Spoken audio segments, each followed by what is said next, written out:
Alright guys, this is my third time doing this. M&P SHIELD.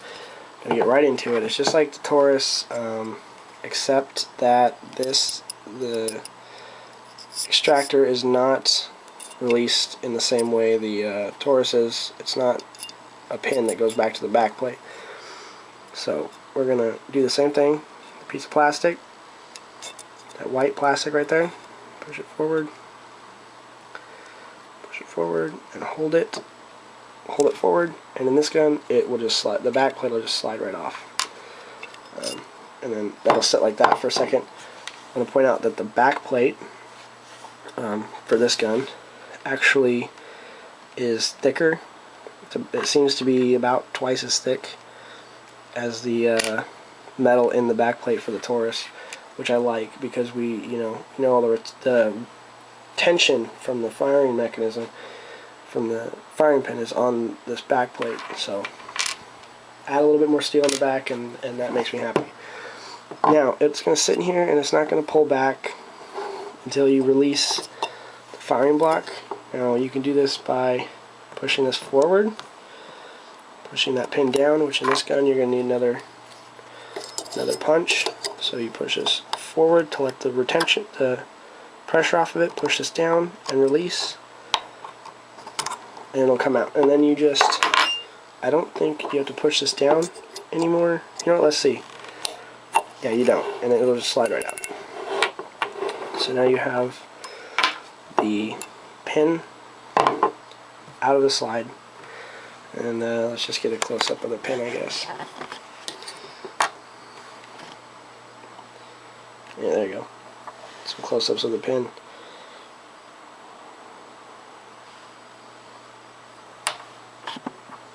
It's a very, standard looking pin, but when you clean it, just like I showed in the other one, you just brush it off, put a little bit of oil on here, maybe a little bit on this plastic, and not a lot up here, if any at all, because you don't want light strikes. You don't want the potential for a light strike.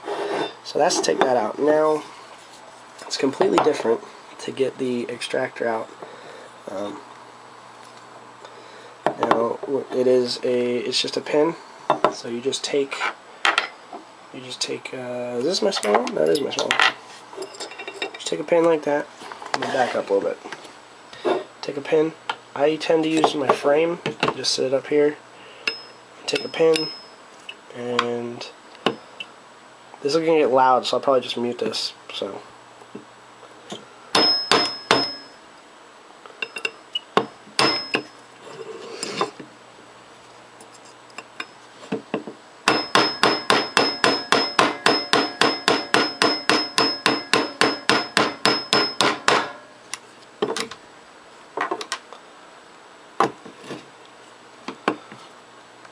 okay, at this point you want to put, there's a spring behind here, you want to put tension on that, and keep the push pin as straight as you can, and then keep going.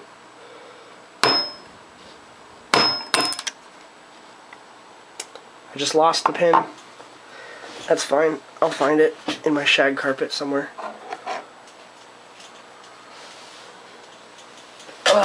Let's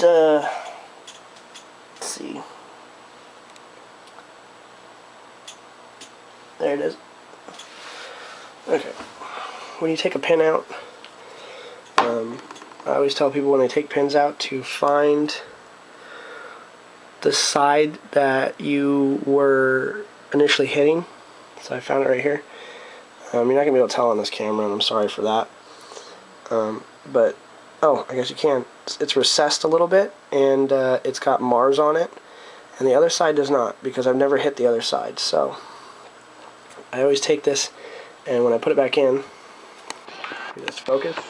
When I put it back in, I always put it in the same way and hit it, push it in the same way, so it's always going this way through the hole, out, and then back in. I think it's a better way to do it, so you're not damaging the other side, and the other side doesn't lose its form in any way. So now this is what's retaining it now. So you're going to put pressure with your thumb Focus. I'm going to come back down a little bit. I'm going to put pressure with your thumb on the spring to release the tension on the pin, the push pin. Pull it out. And then just like that, slide this forward and it'll come off. I've been carrying this for a couple weeks, not cleaning it. And the spring will just come out. And that's pretty much it. And then you just, clean it up, oil it up, or whatever. This one's going to be a little bit longer, so this video. Okay, putting it back in. You obviously want to clean this out too on the inside, and the breech face right here, that's underneath of this. That's a little bit harder to get to when it's installed, or it's part of it. So now when you put it on, you have to sit forward of the actual spot and then tilt it up and slide it in. The reason you have to do that is because of the little lip right there at the bottom. So in like this, and then it sits back, and then you can push tension on this and you will see the hole like that. So now you take your pin again, and I just leave this alone.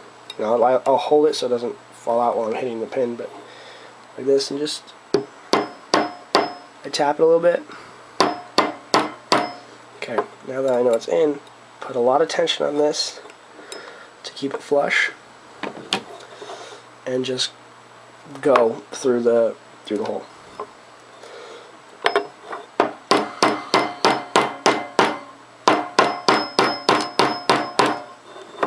Okay, now there's actually tension on it, but you can't leave it like that. You gotta go flush, so.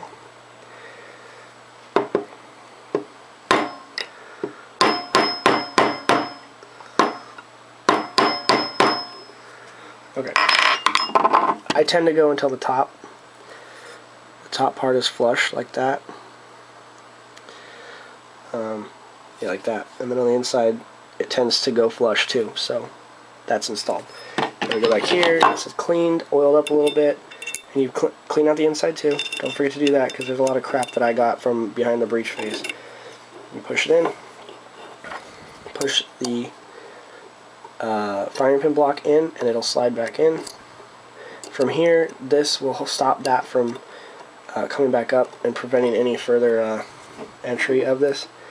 And so you go like this and push it in until you hear a click, and that click is this sitting so that this can't pop back out. You see it's very minuscule what's sticking over, and you're just going to take the thing again, just like taking it out. This, hold the tension. I didn't keep it there. Hold the tension. Damn. I have to use the smaller one. Sorry. Tension. Hold it. Make sure you have it in the right way in your hand, which I did not. Slide it back in. And then let go of this, and it'll reset back into the back plate. And there you have it. You want to test it, you pull back. Okay, it works that way. Push this block down. Push it forward. And you'll see it right there sticking out, so you know it'll fire, it'll hit the primer. And that's it. Then you put it back together, function test the rest of it, and go about your day carrying your gun. Thanks for watching. Like, sub, come back for more.